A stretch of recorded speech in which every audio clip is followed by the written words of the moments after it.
Maybe you heard the governor of Florida, Ron DeSantis, was in town last week. It was not for the football game.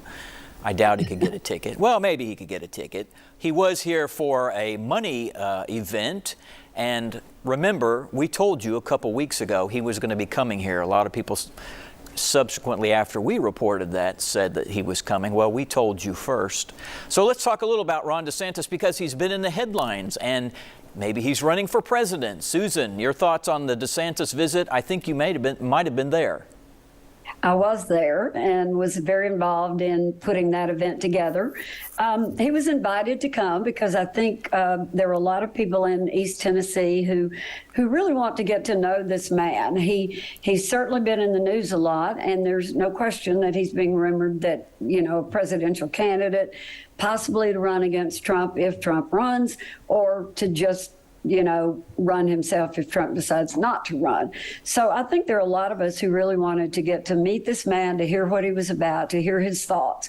So there was an event, a fundraiser, total sellout, an incredible amount of people interested in meeting him, and they were not disappointed, I think.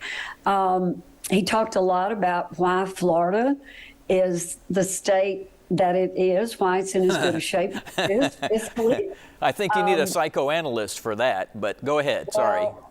Well, I'm talking about from an economic development, from a fiscal situation. And he, as he describes it, it's a state where freedom is free. But I think those of us who met him and who heard him speak were very enthusiastic about it, and maybe hope that he does run for president. Don Bosch, your reaction?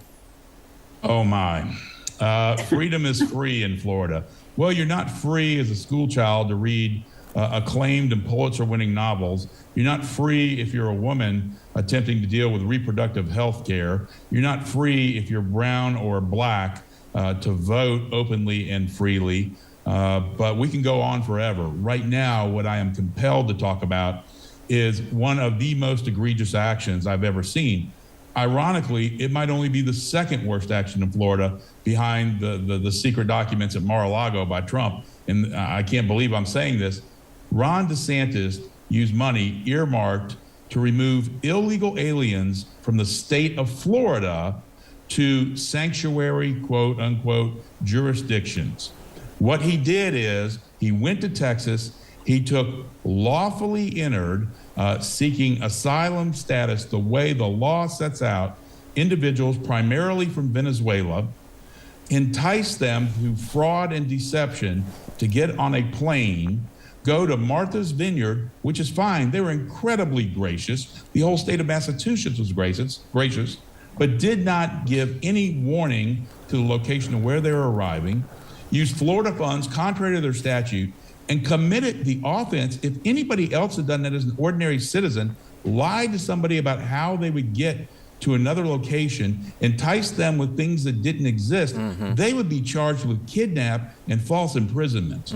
And this is one of the most criminal and politically criminal and real criminal acts I have ever seen anybody done. Susan, you always said that he was Trump with a brain. I'm now convinced he's Trump with worse of a brain. I do not know who advised him on what to do and how to do this, but it is, as a criminal defense lawyer, it is crystal clear that Ron DeSantis has committed major crimes. That was about how much, and our time is ticking down. That was what, 12 million, 14 million that cost?